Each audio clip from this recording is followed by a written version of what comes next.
Deus, o Criador, aquele que dá a vida, Ele fala, Ele se preocupa conosco. Podemos conhecê-lo? Sim, porque Deus falou. Ele se importa conosco e nos ensina a conhecê-lo. Há 3.500 anos, Deus escolheu alguns homens para que escrevessem o que Ele dizia. Por 1.500 anos, Deus continuou a falar, e 40 homens registraram suas mensagens. Os primeiros registros foram chamados de As Leis e os Profetas. Tudo o que Deus falou foi escrito em pergaminhos, e as suas palavras ficaram conhecidas como as Escrituras. Esses registros são conhecidos hoje como a Bíblia, e nos falam sobre Deus e do quanto Ele ama a todas as pessoas do mundo. Esta é a história de Deus.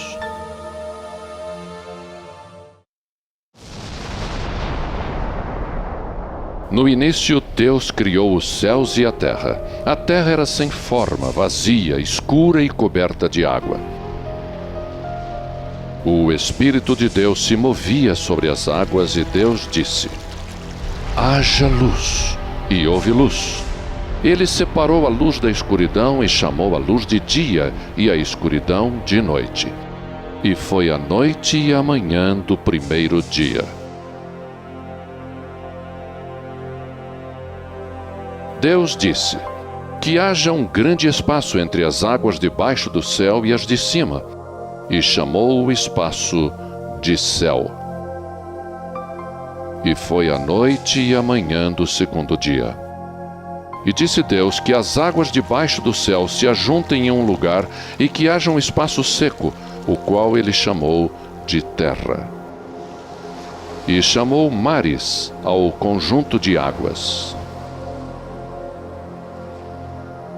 E disse Deus que a terra produza ervas, plantas e árvores frutíferas, e isso aconteceu. E Deus viu que tudo era bom. E foi a noite e a manhã do terceiro dia. Então disse Deus que haja luzes no céu, para determinarem as estações, os dias e os meses. Deus criou 2 grandes luzes, o sol para o dia e a lua para a noite. Ele criou também as estrelas e as espalhou pelo céu para que iluminassem a terra. E Deus viu que isso era bom, e foi a noite e a manhã do quarto dia. E disse Deus que as águas fiquem cheias de criaturas vivas e que as aves voem pelo céu.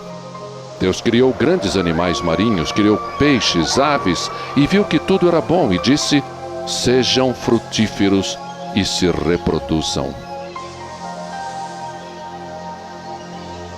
E foi a noite e a manhã do quinto dia. Então ele criou os animais da terra, o gado e tudo que rasteja para se reproduzirem. Deus viu que isso era bom.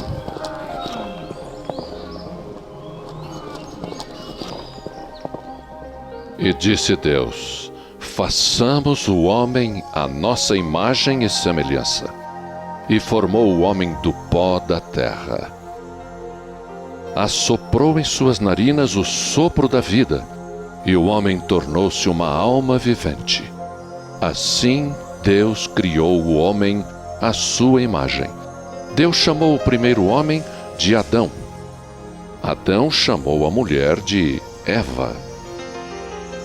E disse Deus: o homem deixará pai e mãe, se unirá à sua esposa, e serão uma só carne. Adão e Eva estavam nus, mas não se envergonhavam. Deus viu o que havia criado, e tudo era muito bom.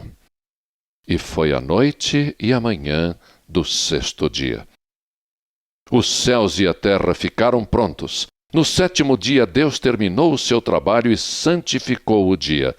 Deus também criou um jardim no Éden, onde plantou árvores bonitas e frutíferas por todos os lados. Ele plantou 2 árvores no meio do jardim, a árvore da vida e a árvore do conhecimento do bem e do mal. O Senhor mandou que o homem cuidasse de tudo que havia no jardim do Éden. Ele disse: você pode comer de todas as árvores, mas não da árvore do conhecimento do bem e do mal.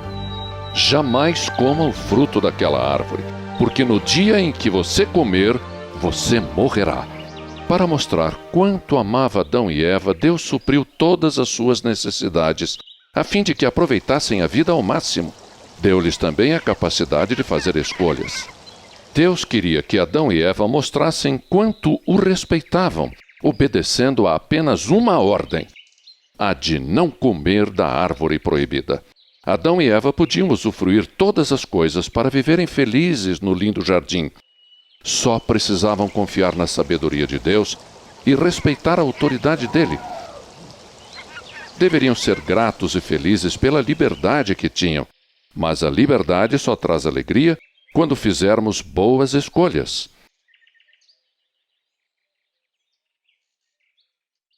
Antes de criar o homem, Deus havia criado os anjos, aos quais também deu liberdade de escolha. É que Deus queria ser honrado pelos anjos tanto quanto pelos homens. Quase todos os anjos decidiram seguir a Deus. Até hoje, eles o adoram e obedecem.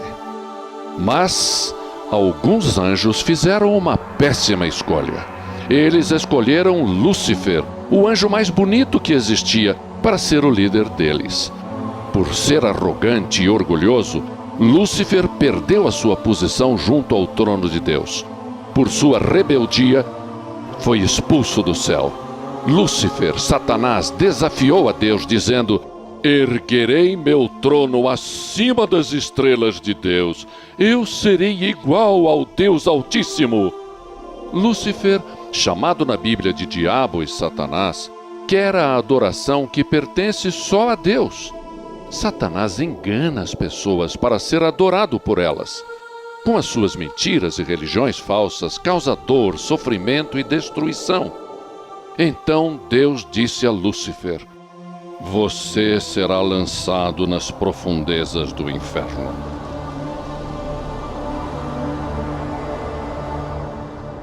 No lindo e recém-criado jardim, Satanás, disfarçado de serpente, encontrou-se com Eva. Esta serpente era mais astuta do que todos os animais que Deus havia criado. Perguntou a Eva: Deus disse para vocês não comerem de nenhuma árvore do jardim? A mulher respondeu: não, podemos comer de todas as árvores, menos daquela que está no meio do jardim, porque Deus avisou: se comerem daquela árvore, morrerão. A serpente então disse: olha, vocês não morrerão, não. No dia em que comerem dessa árvore, os seus olhos vão se abrir. Vocês vão ser iguais a Deus e verão a diferença entre o bem e o mal. A Bíblia afirma que Satanás é o pai da mentira e ele enganou a mulher. A mulher viu que o fruto daquela árvore parecia saboroso e a deixaria muito sábia. Ela pegou um, comeu, ofereceu para o seu marido e ele também comeu. Imediatamente seus olhos se abriram e o seu espírito morreu. Perceberam que estavam nus. Então, juntaram folhas de figo e improvisaram uma roupa. Quando ouviram a voz de Deus no jardim, no frescor da tarde, Adão e Eva esconderam-se. Eles haviam morrido espiritualmente e não estavam mais em comunhão com Deus. Agora, confiaram só em si mesmos e não em Deus. Então Deus chamou: Adão, onde você está?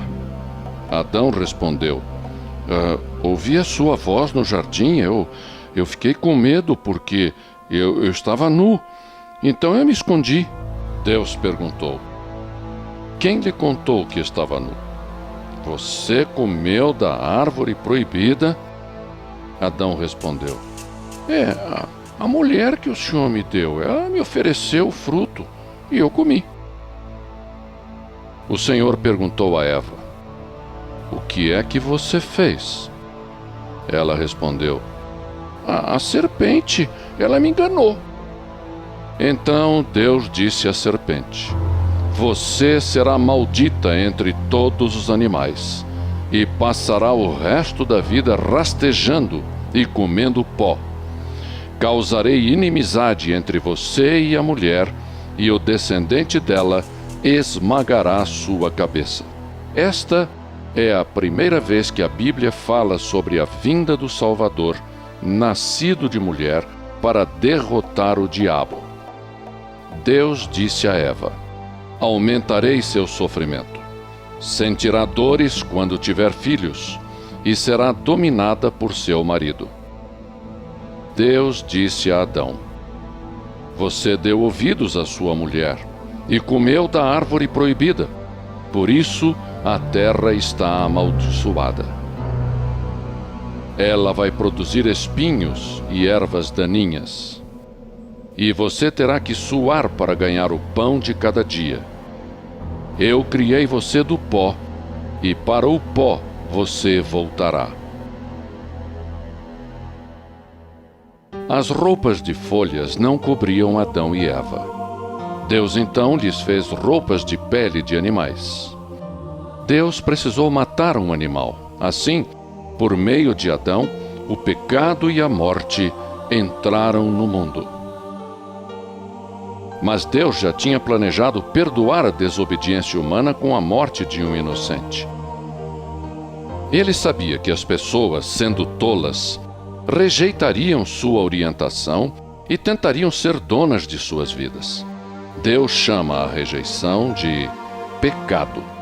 No entanto, Deus planejou enviar um Salvador que morreria para que todos fossem perdoados dos seus pecados. Deus expulsou Adão e Eva do jardim do Éden. Colocou anjos, chamados querubins, ao leste do jardim, e pôs uma espada flamejante para guardar o acesso à árvore da vida.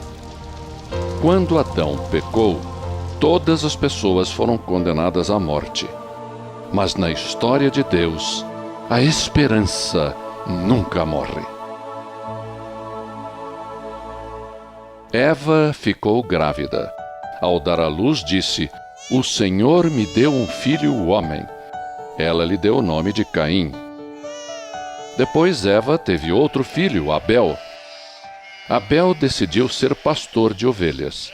Caim escolheu ser lavrador. Num dia escolhido por Deus, Caim reuniu alguns produtos de sua lavoura e ofereceu-os ao Senhor. Abel, no entanto, ofereceu uma ovelhinha. Deus aceitou a oferta de Abel, mas rejeitou a de Caim. Caim ficou zangado. Deus lembrou a Caim que o sacrifício precisava ser feito com a morte de um animal. Assim como as folhas de figo não cobriam o pecado de Adão e Eva, um sacrifício feito com plantas e legumes sem sangue também não podia perdoar os pecados. Deus explicou a Caim que ele tinha sido rebelde ao não oferecer um animal. A Bíblia diz que Abel confiava em Deus, mas Caim não confiou. Deus declara na Bíblia que sem derramamento de sangue não há perdão de pecados. No entanto, Caim se recusou a obedecer a Deus. Ao contrário, jogou a culpa em Abel, seu irmão. Quando estavam no campo, Caim atacou e matou Abel. Deus perguntou a Caim: Onde está o seu irmão? Caim respondeu: Não sei, por acaso serei eu guardador do meu irmão? Deus insistiu: O que é que você fez? O sangue do seu irmão clama a mim. Você vai ser amaldiçoado na terra, encharcada com o sangue de Abel, sangue derramado por suas mãos. Caim se afastou da presença do Senhor. Sua rebeldia contra Deus causou o primeiro assassinato do mundo e a primeira divisão em família. Com o tempo, os descendentes de Adão e Eva começaram a povoar a terra. Ao ver que a maldade humana estava por todos os lugares, que as pessoas só pensavam em coisas ruins, Deus ficou triste. e disse: Eu mesmo criei a raça humana, mas agora vou destruí-la. No entanto, Deus estava contente com Noé, o único homem justo daquela época, um homem que lhe obedecia completamente. Deus falou com Noé: O fim da humanidade está próximo. Existe muita violência. Vou destruir tudo que existe, incluindo as pessoas. Construa uma arca de madeira com bastantes divisões. Cubra-a bem com piche por dentro e por fora. A arca deve ter 150 metros de comprimento, 25 de largura e 15 de altura, com uma porta só. Você, sua esposa, seus 3 filhos e suas noras devem entrar na arca. Leve também um casal de animais de cada espécie. Eles virão até você, mas coloque na arca 7 pares dos animais que santifiquei. Então Noé passou a avisar ao povo: Quem não honrar a Deus morrerá. Mas infelizmente todo mundo zombava de Noé. Noé e sua família acreditaram em Deus, entraram na arca e o Senhor trancou a porta. Deus mandou chuva durante 40 dias e 40 noites. A água também jorrava do fundo da terra e ia cobrindo tudo. Com a subida da água, a arca começou a flutuar. Finalmente a água cobriu tudo o que havia na terra, até mesmo as montanhas. Todos os seres vivos morreram. Os pássaros, o gado, os animais que andavam e rastejavam, todos se afogaram no dilúvio. A terra ficou coberta de água durante 150 dias. Deus, no entanto, cuidou de todos os que estavam na arca. Deus mandou que um vento baixasse o nível da água. Quando a arca pousou nas montanhas de Ararat e as plantas começavam a crescer novamente, Deus falou com Noé: Saiam da arca e tirem os animais também. E todos saíram. Noé construiu um altar e ofereceu sacrifícios ao Senhor. Deus abençoou Noé e seus filhos, dizendo-lhes: Multipliquem-se, tenham muitos filhos e povoem a terra. Continuem a comer plantas, comecem a se alimentar da carne dos animais. Quem matar outro ser humano deverá ser morto. Porque Deus fez o homem à sua imagem e semelhança. Deus prometeu a Noé: Estou fazendo uma aliança com você e com os seus descendentes. Nunca mais a terra será destruída por um dilúvio. Esta promessa vai ser selada com um arco no céu. Sempre que chover, você e eu veremos o arco-íris e nos lembraremos da promessa. Depois do dilúvio, quando todo mundo ainda falava a mesma língua, muitas pessoas foram habitar nas planícies do Oriente. Certo dia, eles decidiram o seguinte: Vamos construir uma cidade e uma torre. Seremos famosos e não nos separaremos uns dos outros. Mas isto foi uma desobediência direta às ordens de Deus para que se espalhassem e povoassem a terra. Além do mais, a torre que planejavam construir seria um lugar de adoração ao sol, à lua e às estrelas. Eles decidiram adorar a criação e não o Criador. Deus viu a cidade e a torre que estavam sendo construídas e disse: O povo é um só, e todos falam a mesma língua. Assim, podem fazer tudo o que quiserem. Vamos descer e confundir suas palavras. Assim, um não vai entender o que o outro está dizendo. E foi o que o Senhor fez. A construção parou. O nome de Babel significa confusão, pois foi ali que Deus criou diferentes idiomas, obrigando o povo a se espalhar pela terra. Cerca de 400 anos depois do dilúvio, Deus apareceu a um homem chamado Abrão na cidade de Ur. E Deus lhe disse: deixe seu país e sua família e vá para um lugar que vou lhe mostrar. Farei de você uma grande nação e seu nome será conhecido. Quem o abençoar também será abençoado, e quem o amaldiçoar será amaldiçoado. Todas as famílias da terra serão abençoadas por meio de você. Então Abrão partiu e chegou a um lugar chamado Canaã. Deus apareceu mais uma vez a Abrão e lhe disse: esta terra será de seus descendentes. Olhe para o céu. Assim como as estrelas, também será impossível contar o número dos seus descendentes.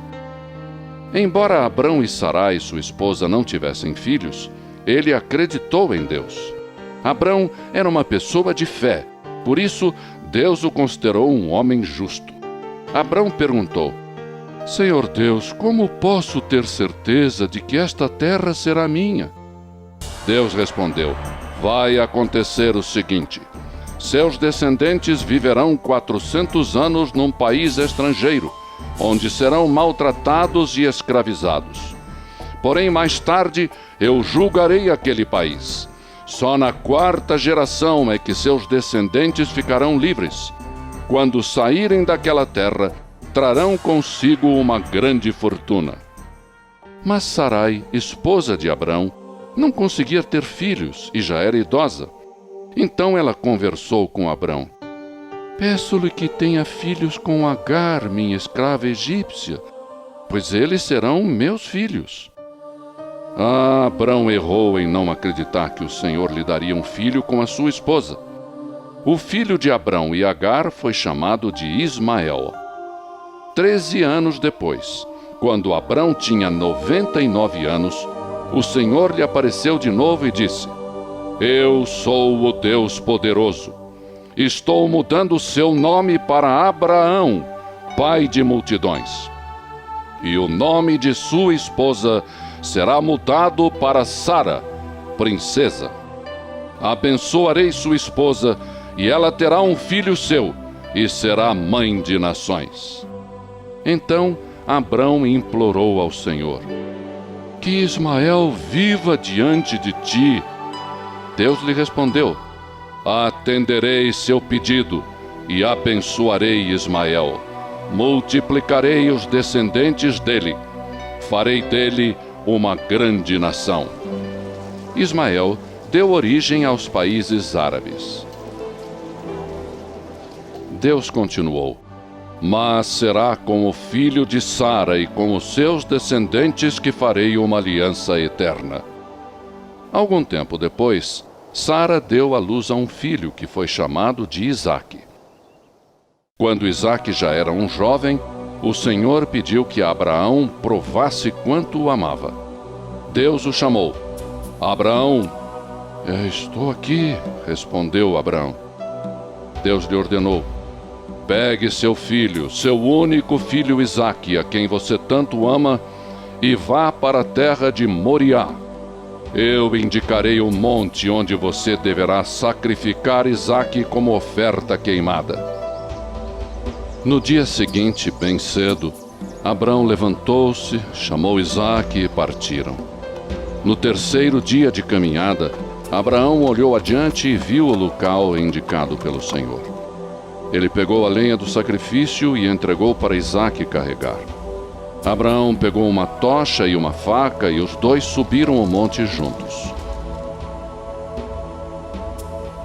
Isaque perguntou: pai, nós temos o fogo e a lenha, mas onde está o cordeiro? Abraão respondeu: Deus proverá um cordeiro para a oferta queimada. Os dois subiram até o lugar indicado por Deus. Abraão construiu um altar e arrumou a lenha. Depois, amarrou Isaque e o deitou sobre a lenha. A seguir, Abraão pegou a faca e preparou-se para matar o filho. Mas nesse exato momento, o anjo do Senhor chamou: Abraão, Abraão! Eis-me aqui, Senhor, ele respondeu. E então Deus lhe disse: não faça isso. Agora tenho certeza de que você me ama acima de tudo, pois não poupou o seu único filho. Abraão levantou a cabeça e viu um carneiro com os chifres presos numa moita. Abraão então pegou o animal e o sacrificou em lugar do seu filho. Abraão sabia que Deus cumpriria a sua promessa em relação a Isaque, nem que fosse preciso ressuscitá-lo dos mortos. Abraão tinha fé total em Deus. E o Senhor lhe prometeu: vou abençoá-lo muito. Seus descendentes serão tão numerosos quanto as estrelas do céu. Todas as nações da terra serão abençoadas por meio do seu filho, porque você me obedeceu. Abraão entendeu que o Salvador prometido há muito tempo seria descendente dele. O teste também ilustrou como Deus, o Pai Celeste, um dia ofereceria seu único filho em sacrifício pelos pecados do mundo. Isaque teve filhos gêmeos, Esaú e Jacó. Mais tarde, Deus mudou o nome de Jacó para Israel, escolhido para dar continuidade à descendência prometida. Jacó teve 12 filhos. Um deles, José, foi vendido como escravo pelos próprios irmãos. Mas a providência divina fez com que ele se tornasse governador do Egito e trabalhou ao lado do poderoso Faraó. José, um homem de Deus, perdoou seus irmãos. Quando houve uma grande fome no mundo, ele chamou sua família para morar no Egito. Assim, 70 descendentes de Abraão, Isaque e Jacó, conhecidos como os filhos de Israel, mudaram-se para o Egito, onde mais tarde seriam escravizados, exatamente como Deus havia dito a Abraão. Os filhos de Israel tiveram muitos filhos. E outro faraó, que não tinha conhecido José, começou a ficar preocupado. Ele disse ao seu povo: olhem, os filhos de Israel, esses hebreus, são mais numerosos do que nós. Se nós permitirmos que continuem a se multiplicar, eles poderão se juntar ao inimigo e lutar contra nós. Os egípcios, então, decidiram escravizar os hebreus. Sobrecarregaram os filhos de Israel com um trabalho muito pesado. No entanto, quanto mais judiados, mais o povo crescia. Faraó chamou as parteiras dos hebreus e deu-lhes uma ordem: quando as hebreias tiverem meninas, deixem as crianças viverem, mas matem todos os meninos. Uma mulher hebreia escondeu o filho recém-nascido durante 3 meses. Quando já não dava mais, ela colocou o bebê numa cesta vedada com piche e colocou-o na beira do rio.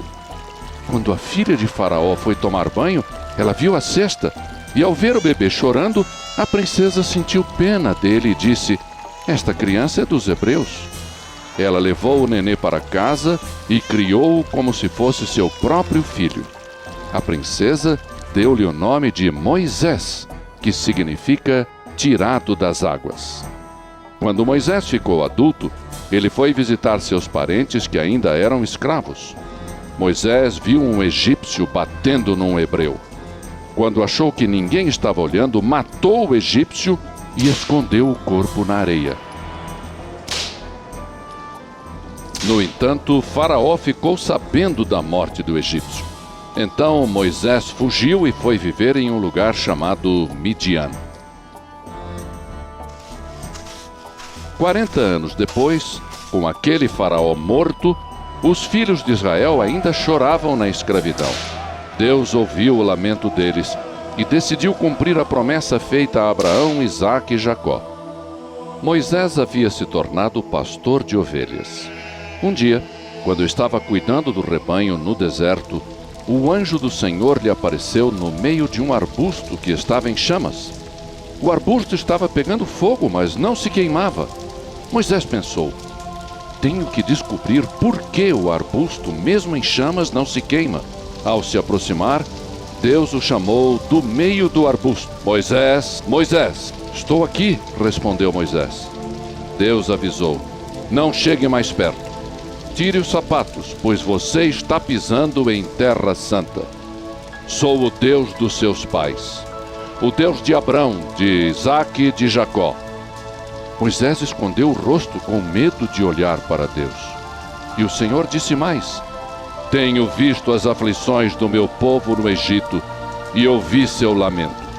Sei o que tem sofrido. Vim libertá-los das mãos dos egípcios. Vou levá-los para uma terra boa, onde há muito leite e mel.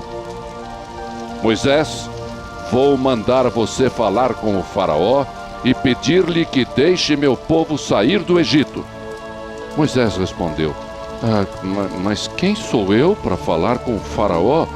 Eu não sou a pessoa certa para tirar o seu povo do Egito, Senhor.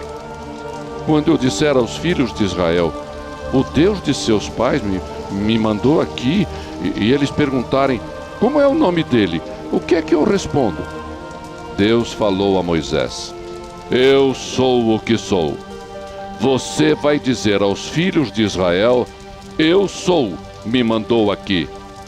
Moisés disse: meu Senhor, eu me confundo com as palavras. Eu não sei falar direito, eu gaguejo muito. Deus perguntou: quem fez a boca do homem? Não fui eu, o Senhor? Agora vá. Seu irmão Arão fala muito bem. Ele será seu intérprete. Vou lhe ensinar o que falar e fazer. Quando retornar ao Egito, você fará milagres em frente do faraó. No entanto, vou endurecer o coração dele, e ele não deixará o povo sair. Você tem que dizer a faraó: o Senhor disse: Israel é meu filho, meu primogênito. Deixe meu filho ir me adorar. Se você não concordar com isso, matarei seu filho, o seu primogênito. Moisés e Arão foram falar com o faraó. E eles disseram: o Senhor, Deus de Israel, disse: deixe meu povo ir. Mas faraó respondeu: quem é esse Senhor para que o obedeça e deixe os hebreus saírem? Não conheço o Senhor, e não deixarei o povo sair daqui, não. Então Moisés falou com Deus: por que o Senhor me mandou? Eu fui conversar com o faraó, mas o Senhor não libertou meu povo. E Deus respondeu: eu sou o Senhor. Eu apareci a Abrão, a Isaque e a Jacó usando apenas o nome de Deus poderoso. Deus explicou a Moisés que no Egito ele se revelaria como Jeová, o Salvador, a quem os egípcios deveriam adorar. O único Deus verdadeiro, o Criador, e não o que ele havia criado. O Senhor disse a Moisés: volte a falar com Faraó. Pegue sua vara e estenda sua mão sobre as águas do Egito. Moisés e Arão fizeram o que Deus mandou e bateram com a vara no rio. A água imediatamente se transformou em sangue. Os peixes morreram, o rio ficou cheirando mal e os egípcios não tinham mais água para beber. Deus falou novamente com Moisés: vá conversar de novo com Faraó e diga-lhe: o Senhor disse: deixe o meu povo ir me adorar. Se você se recusar, prometo que todo o Egito ficará cheio de rãs. Mas Faraó não atendeu. E as rãs começaram a aparecer e cobriram o Egito todo. Elas entraram nas casas, invadiram os quartos, pularam nas camas, esconderam-se nos fornos e nas tigelas. Faraó chamou Moisés e Arão e implorou: olha, supliquem ao Senhor que acabe com as rãs, e então eu deixarei o povo ir. Mas, quando se viu livre da praga, ele endureceu o coração exatamente como o Senhor havia dito. Então Deus continuou a mandar pragas sobre o Egito. Faraó sempre implorava para que a praga acabasse, mas nunca cumpria o prometido e não deixava o povo ir. Deus transformou o pó do Egito em piolhos. As pessoas e os animais ficaram infestados de piolhos. Os mágicos egípcios disseram a Faraó: isso é coisa de Deus. A seguir, Deus enviou enxames de moscas sobre Faraó e seus servos.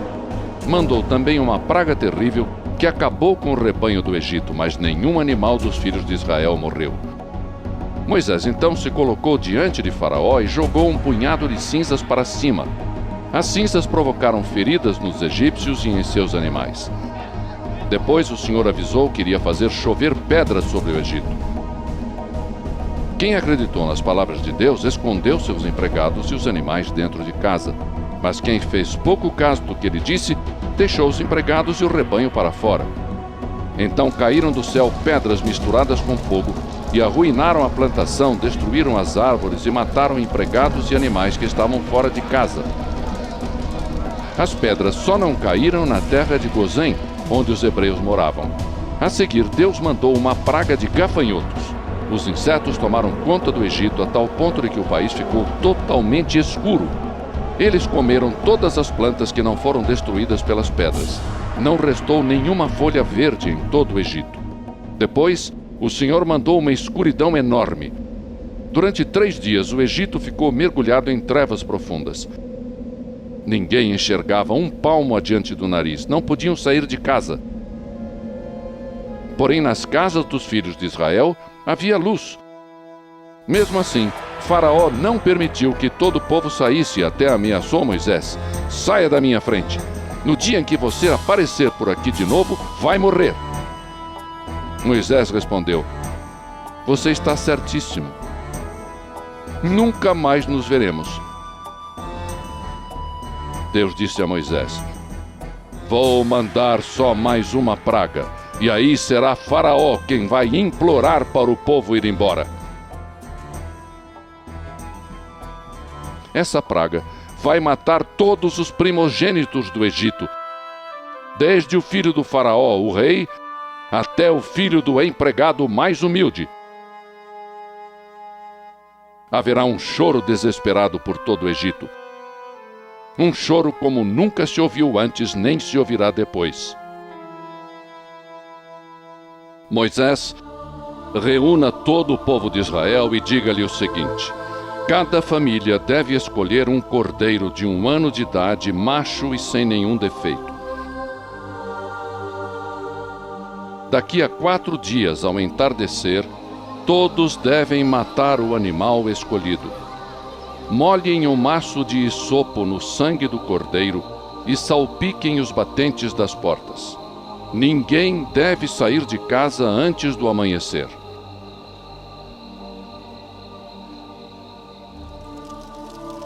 Vocês têm que comer a carne assada no fogo na mesma noite, mas não quebrem nenhum osso do animal. A carne deve ser comida com pão sem fermento.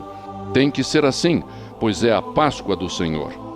Passarei pela terra do Egito e matarei todos os primogênitos, tanto gente quanto animal. Também julgarei todos os deuses do Egito. Eu sou o Senhor.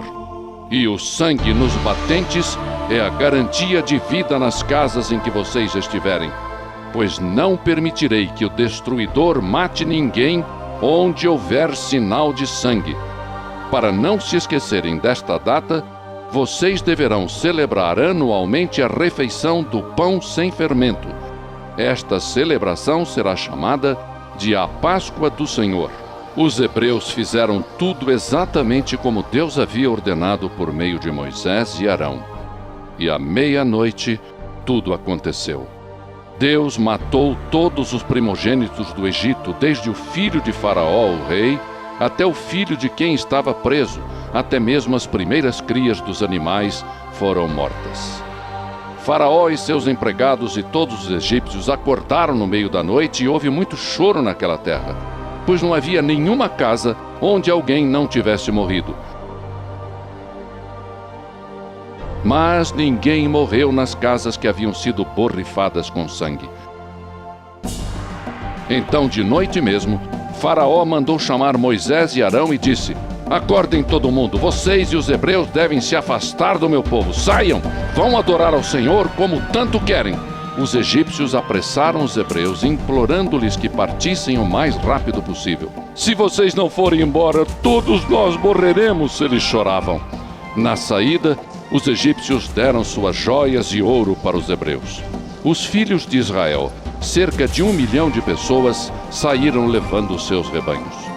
Tudo aconteceu exatamente como Deus havia dito a Abraão. Seus descendentes foram escravizados e foi na 14ª geração que se livraram do cativeiro. Saíram levando uma grande riqueza. Assim, essa grande nação que Deus chamou de seu primogênito, deixou o Egito e acampou à beira do deserto. O Senhor falou novamente com Moisés. Faraó logo vai pensar que os filhos de Israel estão perdidos no deserto. Vou endurecer o coração dele e ele perseguirá vocês. No entanto, a honra será toda minha e os egípcios saberão que eu sou Deus. As coisas aconteceram como Deus previu. Faraó e seus soldados voltaram-se contra os filhos de Israel. Por que deixamos os escravos hebreus partirem? Faraó então tomou 600 de suas melhores carruagens, convocou todo o seu exército e saiu atrás deles. Os egípcios alcançaram os ex-escravos perto do Mar Vermelho, onde estavam acampados. Os hebreus ficaram aterrorizados quando viram os egípcios e clamaram ao Senhor. Moisés então disse ao povo: Não tenham medo. Fiquem calmos e observem como Deus vai nos salvar. Vocês estão vendo esses egípcios pela última vez. O Senhor vai lutar por nós. Deus falou a Moisés: Erga sua vara, estenda seu braço sobre o mar e divida o mar. Os filhos de Israel caminharão em terra seca no meio das águas. Moisés fez o que o Senhor ordenou. Deus mandou um vento forte do leste separar as águas. Os hebreus atravessaram o mar pisando em chão seco. As águas formavam um muro dos dois lados do povo. Todo o exército de Faraó, cavalos, carruagens e cavaleiros, saiu perseguindo os hebreus pelo mar seco. Deus, porém, atrapalhou os soldados egípcios, fazendo com que as rodas das carruagens caíssem, impedindo que avançassem. Os egípcios entraram em pânico. Vamos fugir, porque o Senhor está lutando pelos hebreus. Deus falou com Moisés: Estenda seu braço sobre o mar. Moisés estendeu o braço e o mar voltou ao lugar. Os egípcios tentaram escapar, mas Deus os derrotou no meio do mar. A água cobriu o exército de Faraó, suas carruagens e os seus cavalos. Tudo e todos foram destruídos. Mas os hebreus atravessaram em terra seca. Quando eles viram o grande milagre que o Senhor havia feito contra os egípcios, ficaram impressionados, reverenciaram a Deus e acreditaram no Senhor em Moisés, seu servo. No entanto, assim que ficaram livres dos egípcios, os hebreus se queixaram a Moisés. Você nos trouxe para esse deserto para que a gente morra? Não temos nem água e nem comida. Deus, em sua grande misericórdia, disse: Prestem atenção, vou fazer cair pão do céu. Cedo, todos os dias, vocês recolherão os pães. Aquele pão foi chamado de maná. Deus também providenciou água para o povo. Logo depois, os hebreus acamparam em volta de um monte no deserto do Sinai. De repente, houve trovões e relâmpagos no monte. Uma nuvem espessa apareceu e ouviu-se o som de uma trombeta. Um som tão alto que o povo estremeceu. O Senhor, envolvido em fogo, desceu ao monte e o monte inteiro tremeu. Deus mandou que Moisés subisse ao topo do monte e lhe disse: Eu sou o Senhor, seu Deus. Fui eu que o libertei da escravidão do Egito. Enquanto falava, o Senhor escrevia os 10 mandamentos em tábuas de pedra. Não adorem a nenhum outro Deus, só a mim. Não façam nenhum tipo de ídolo, nem adorem imagens. Não usem o nome do Senhor, o seu Deus, com falta de respeito. Lembrem-se, o 7º dia é santo, dia de descanso. Honrem seu pai e sua mãe. Não matem. Não sejam adúlteros. Não roubem. Não mintam sobre as outras pessoas. Não cobicem a casa, as propriedades, nem a mulher do seu próximo. Com estes mandamentos, Deus deixou bem claro qual era o seu padrão de santidade.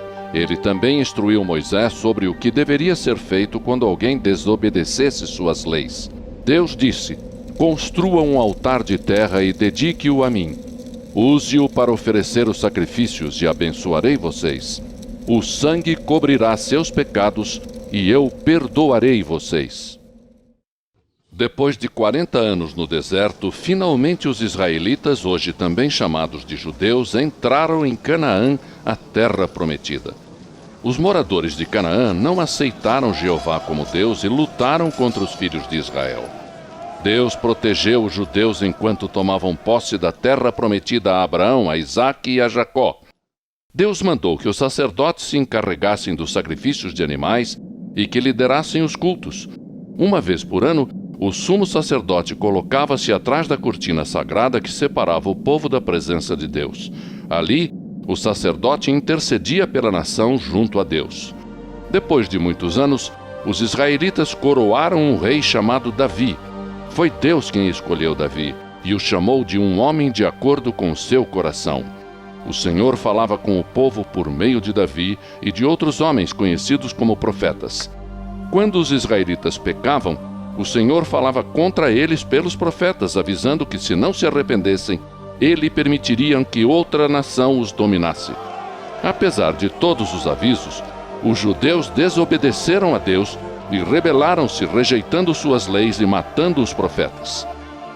Finalmente, depois de 800 anos de rebeldia, os judeus foram arrancados de sua própria terra e tornaram-se escravos na Assíria e na Babilônia. Deus, no entanto, continuou a falar pelos profetas durante o cativeiro dos judeus. As mensagens eram de arrependimento e profecia sobre o Salvador que resgataria a humanidade pecadora. O profeta Miqueias previu até mesmo a cidade onde o Salvador nasceria e descreveu sua natureza eterna, dizendo: De Belém virá aquele que governará Israel. Ele vive desde a antiguidade e viverá para sempre. Deus também revelou que o Salvador seria um descendente do rei Davi. Por meio do profeta Malaquias, o Senhor descreveu um mensageiro especial que anunciaria a vinda do Salvador e prepararia o povo para recebê-lo. Zacarias profetizou: Ó filha de Jerusalém, eis que seu rei se aproxima. Ele é justo e traz salvação, é humilde e vem montado num jumentinho. O rei Davi explicou que o próprio Salvador saberia com antecedência que um de seus amigos íntimos, que comia junto com ele, iria traí-lo. Zacarias chegou a revelar que o preço da traição seria 30 moedas de prata. Por intermédio do profeta Isaías, Deus revelou que o Salvador seria chicoteado e que cuspiriam no seu rosto. Davi descreveu como ele seria morto. Disse que os pés e as mãos do Salvador seriam perfurados, mas que nenhum de seus ossos seria quebrado. E ele exclamaria: meu Deus, por que me desamparaste? E os espectadores iriam zombar do Salvador, dizendo: ele acreditava que Deus o libertaria. Davi escreveu também que os ossos do Salvador seriam deslocados e dariam vinagre a ele quando tivesse sede, que os perseguidores do Salvador iriam dividir entre si suas vestes e apostariam para ficar com sua túnica. Isaías disse que as pessoas ficariam impressionadas quando vissem como o rosto do Salvador estava desfigurado por causa das torturas sofridas.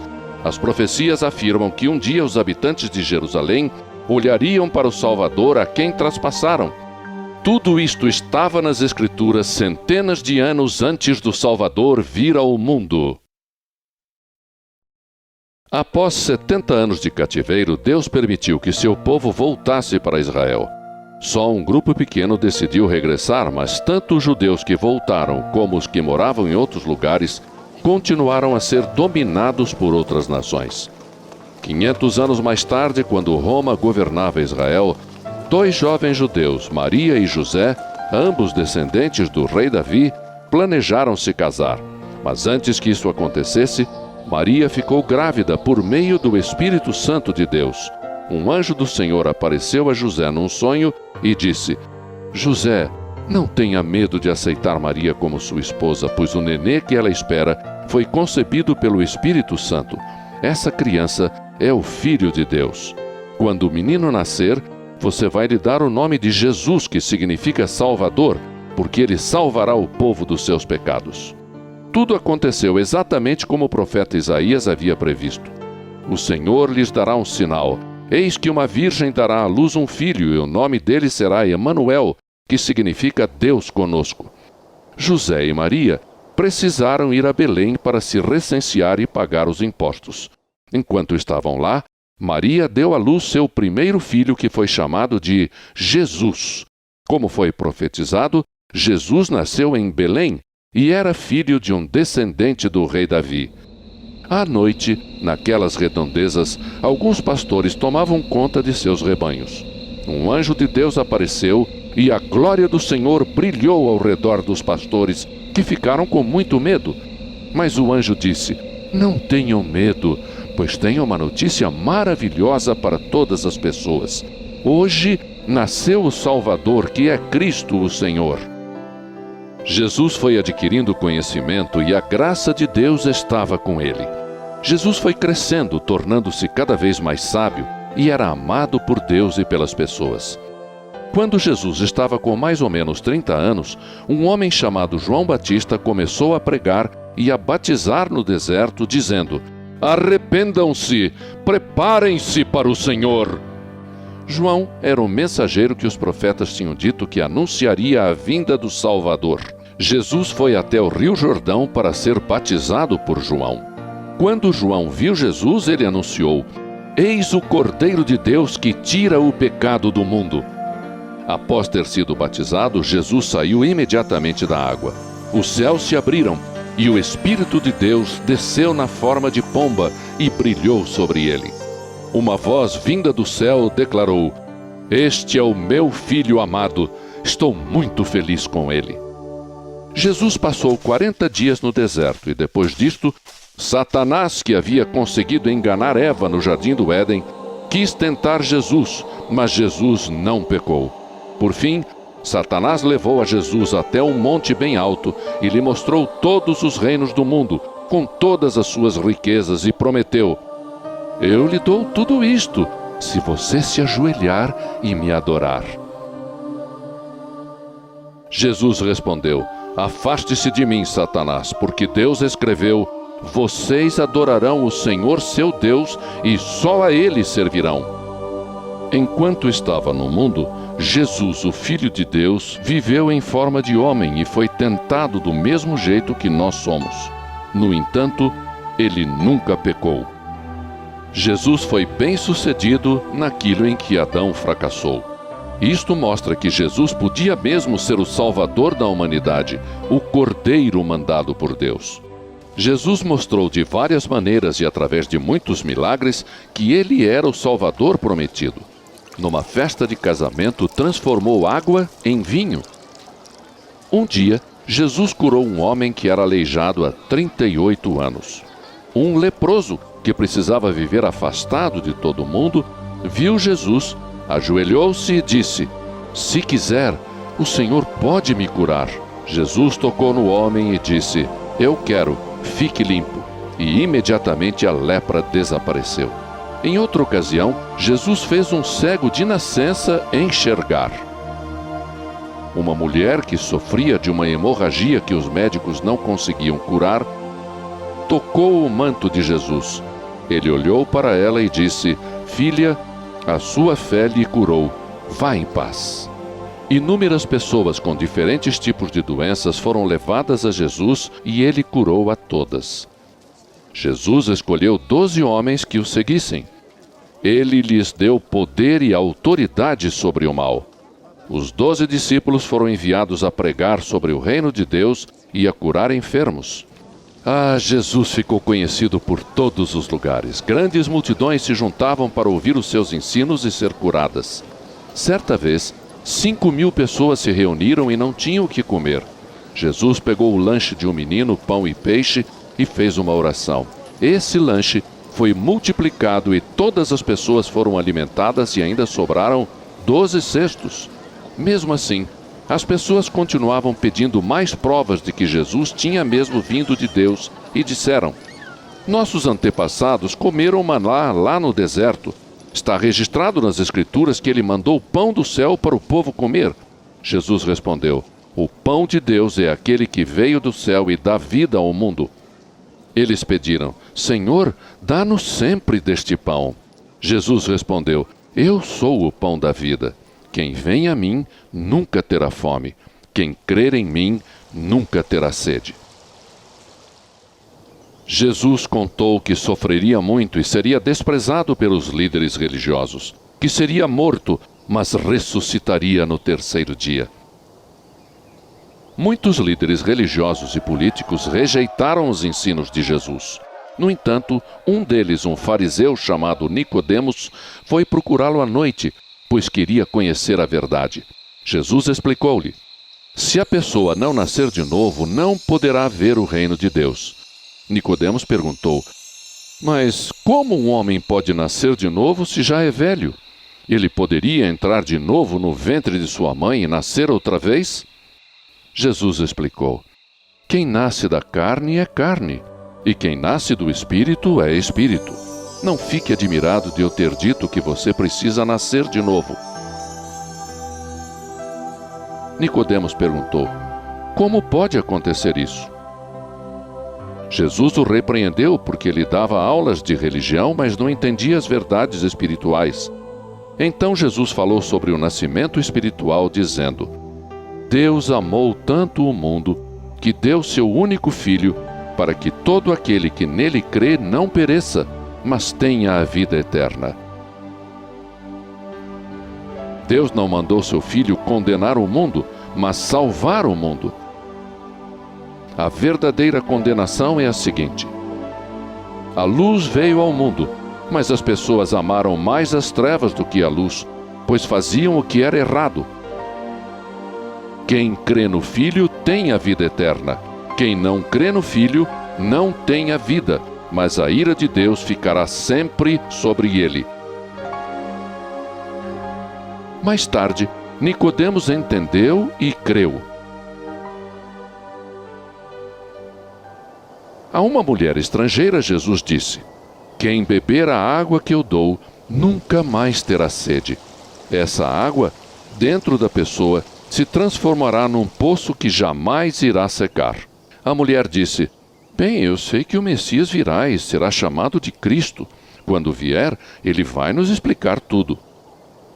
Jesus declarou: eu sou o Messias. Mais tarde, Jesus falou com outras pessoas: se alguém quiser me seguir, vai ter que negar-se a si mesmo.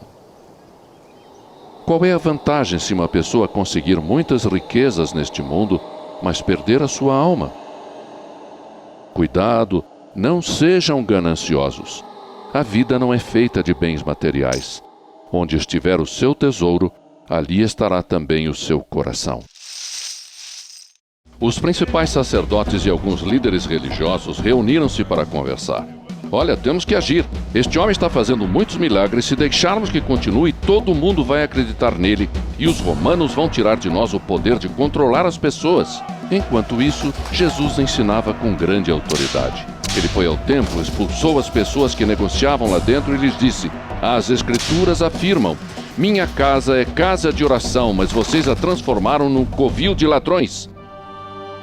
E ensinou, dizendo: a vontade daquele que me enviou é que todos os que creem no Filho tenham a vida eterna, e eu ressuscitarei os que creem, mas alguns de vocês não creem.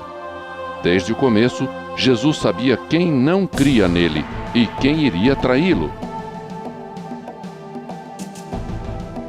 As opiniões se dividiam a respeito de Jesus. Alguns líderes religiosos criam nele, mas por causa dos fariseus, não confessavam isto publicamente, pois tinham medo de ser expulsos do lugar onde cultuavam.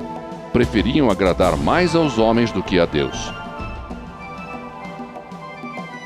A maioria dos líderes religiosos viviam procurando uma maneira de destruir Jesus, mas não conseguiam, pois o povo estava sempre ansioso para ouvir Jesus falar. Ele continuava ensinando no templo, dizendo: eu sou a luz do mundo. Quem me segue não anda em trevas, mas tem a luz da vida. Jesus disse a quem acreditava nele: se vocês viverem da maneira que eu estou ensinando, serão meus discípulos. Conhecerão a verdade, e a verdade os libertará. Se o Filho os libertar, vocês serão realmente livres. Eu sou a porta. Quem entra por mim será salvo. Eu sou o bom pastor. Minhas ovelhas conhecem a minha voz e me seguem. Eu lhes dou a vida eterna. Elas nunca morrerão, e ninguém jamais as arrancará de minhas mãos. Depois de passar 3 anos ensinando os discípulos, Jesus pediu que lhe trouxessem um jumentinho que nunca havia sido montado. Cristo subiu no animal e rumou para Jerusalém. Uma grande multidão se juntou a ele. As pessoas se alegravam e em voz alta louvavam a Deus pelas coisas poderosas que haviam visto. Todos louvavam: Hosana! Bendito o Rei que vem em nome do Senhor! Paz na terra e glória nas alturas! Perto de Jerusalém, Jesus olhou a cidade e chorou, porque os seus habitantes ainda não o aceitavam como o Salvador prometido. Então Satanás entrou em Judas Iscariotes, um dos 12 discípulos, e ele tramou com os principais sacerdotes como iria trair Jesus. Eles concordaram em dar a Judas 30 moedas de prata pela informação sobre a hora e o lugar em que poderiam prender Jesus sem que houvesse muita gente por perto. Jesus sabia que havia chegado a hora de morrer, e então reuniu os discípulos para a celebração da Páscoa. Enquanto comiam, Jesus pegou o pão, abençoou, dividiu e distribuiu entre os discípulos, dizendo: Peguem e comam. Isto é o meu corpo que será entregue por causa de vocês. Façam isso sempre para se lembrarem de mim. Depois, Jesus pegou um cálice de vinho, orou e agradeceu, e passou entre os discípulos. Todos beberam. Jesus lhes disse: Este é o meu sangue, sangue da nova aliança, que é derramado em favor de muitos para o perdão de pecados. Porém lhes digo que não beberei mais do fruto da vinha até o dia em que o beber junto com vocês no reino de meu Pai. Jesus disse: Não fiquem preocupados. Vocês creem em Deus, creiam também em mim. No reino de meu Pai há muitas moradas. Vou preparar um lugar para vocês lá. Depois que tudo estiver preparado, eu voltarei e levarei vocês para que morem comigo. Vocês sabem para onde eu estou indo e sabem como chegar lá. Tomé perguntou: Como podemos conhecer o caminho se não sabemos para onde o Senhor vai? Jesus respondeu: Eu sou o caminho, a verdade e a vida. Ninguém vem ao Pai a não ser por mim.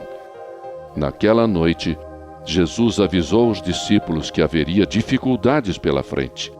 Se as pessoas odiarem vocês, lembrem-se de que elas me odiaram primeiro. Quem me odeia, também odeia o Pai. Depois da ceia, Jesus foi orar num jardim chamado Getsemane. Os discípulos o acompanharam a um lugar afastado.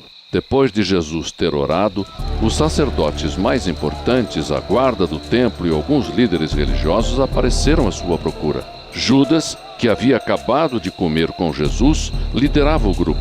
Ele se aproximou de Jesus e deu-lhe o beijo da traição. Quando Jesus se apresentou dizendo: Eu sou, a multidão deu um passo para trás e prostrou-se diante dele. Jesus deixou que o amarrassem e levassem à casa do chefe dos sacerdotes. Os guardas do templo que mantinham Jesus preso zombavam dele e cuspiam-lhe no rosto. Depois de vendarem seus olhos, começaram a bater nele, perguntando: Adivinhe só quem foi que bateu em você? No dia seguinte, bem cedo, Jesus foi levado a Pilatos, o governador romano, e a multidão foi atrás, acusando-o. Este homem está criando confusão entre nós. Depois de interrogar Jesus, Pilatos disse aos sacerdotes, aos líderes e ao povo: Mas este homem não fez nada para merecer a morte. Vou mandar que lhe deem uma boa surra e depois deixem-no ir embora. Mas o povo gritava: Crucifique-o! Crucifique-o! Para agradar ao povo, Pilatos mandou que açoitassem Jesus com violência e o crucificassem. Os soldados romanos, só para zombar de Jesus, enfiaram uma coroa de espinhos em sua cabeça. Colocaram um manto sobre seus ombros e exclamaram: Viva o Rei dos Judeus! E davam-lhe socos. Depois, fizeram Jesus carregar uma cruz até o lugar chamado Calvário, também conhecido como Gólgota, ou Lugar da Caveira. Ali, no mesmo lugar onde muito tempo atrás Deus pediu que Abrão sacrificasse seu filho Isaque, agora Jesus, o único e amado Filho de Deus, foi pregado numa cruz. Enquanto o crucificavam, Jesus disse: Pai, perdoa-lhes, pois não sabem o que fazem. Jesus foi crucificado entre 2 ladrões. Os soldados pegaram suas roupas e tiraram sorte para ver quem ficaria com seu manto. Cumpriu-se assim a profecia de Davi. As pessoas passaram 3 horas assistindo a tudo isso. Mas os líderes do povo zombavam de Jesus, dizendo: ele salvou os outros, que então salve a si mesmo, se for de fato Cristo, o escolhido de Deus. Então uma grande escuridão tomou conta da terra durante 3 horas. E cumpriu-se a profecia que dizia: Deus colocou sobre ele todos os nossos pecados. Jesus clamou em alta voz: Deus meu, por que o Senhor me abandonou? Sabendo que tudo estava terminado, Jesus cumpriu mais uma profecia quando disse: Tenho sede. E os soldados em zombaria deram-lhe vinagre e disseram: Se você é mesmo o rei dos judeus, desça daí, ué. Jesus experimentou um pouco do vinagre e exclamou: Está consumado. Pai, em suas mãos entrego o meu espírito. Sua cabeça pendeu e ele morreu. Na mesma hora, o sol ficou escuro, a terra tremeu, o véu do templo rasgou-se de cima para baixo. Quando o capitão da guarda romana viu o que aconteceu, disse: este homem era mesmo filho de Deus. Os soldados quebraram as pernas dos 2 ladrões crucificados, mas ao verem que Jesus já estava morto, não tocaram em suas pernas. Um soldado, no entanto, furou com a lança um dos lados de Jesus, fazendo sair água e sangue. Assim, foram cumpridas as Escrituras que diziam: nenhum de seus ossos será quebrado, e contemplaram aquele que foi traspassado.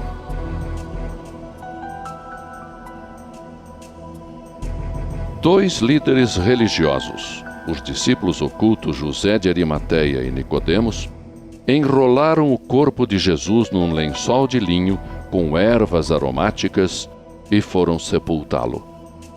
Os outros líderes judeus pediram que o túmulo fosse lacrado e guardado por soldados romanos. 3 dias depois, houve um tremor de terra e um anjo de Deus retirou a pedra que fechava a entrada do túmulo. Os soldados romanos fugiram apavorados. Alguns seguidores de Jesus ficaram muito confusos quando foram ao túmulo e viram que a pedra havia sido retirada. De repente, 2 homens com roupas muito brilhantes apareceram e perguntaram: por que vocês estão procurando alguém vivo no meio dos mortos? Ele ressuscitou, não está mais aqui. Vocês não se lembram que ele disse que seria entregue nas mãos dos homens pecadores, seria crucificado e no 3º dia ressuscitaria? As pessoas então se lembraram do que Jesus havia dito. Na tarde do mesmo dia, Jesus apareceu no meio dos discípulos e disse: que a paz esteja com vocês. Os discípulos ficaram aterrorizados, pensando que fosse um fantasma. Então Jesus disse: olhem as minhas mãos, os meus pés, toquem em mim e vejam. Fantasmas não são de carne e osso como eu sou. Tudo aconteceu exatamente como eu disse, pois todas as coisas que foram escritas a meu respeito na lei de Moisés, nos profetas e nos salmos, precisavam acontecer. Jesus ajudou os discípulos a entenderem as Escrituras, dizendo-lhes: está escrito que Cristo precisaria sofrer, ressuscitar dos mortos no 3º dia, e que o arrependimento e o perdão dos pecados deveriam ser anunciados em nome dele pelo mundo inteiro. Vocês testemunharam todas estas coisas. Jesus apareceu a muitas pessoas, mostrando-lhes que estava vivo e provando de modo bem claro que havia ressuscitado. Ele deu uma ordem aos discípulos: preguem o Evangelho por todo o mundo. Passados 40 dias, Jesus anunciou aos discípulos: Vocês receberão o poder do Espírito Santo e falarão de mim a outras pessoas, tanto em Jerusalém, como em toda a Judéia e Samaria e até os confins da terra. Enquanto os discípulos olhavam, Jesus foi elevado às alturas e uma nuvem o cobriu. 2 homens vestidos de branco perguntaram-lhes: por que vocês estão olhando para cima? Este Jesus que foi levado ao céu vai voltar do mesmo modo que subiu. Os seguidores de Jesus foram por todos os lugares pregando e batizando. Falavam a todos que Cristo, o Salvador, havia ressuscitado dos mortos. Eles mostravam nas Escrituras que o pecado e a morte aconteceram por causa de Adão, mas que Cristo trouxe o perdão e a ressurreição. Também explicavam que um dia todos os que creram em Deus, confiaram somente em Jesus como Salvador e Senhor, e já tiverem morrido, receberão corpos novos, ressuscitarão e se juntarão aos que ainda vivem, e todos subirão para se encontrarem com Jesus nas nuvens.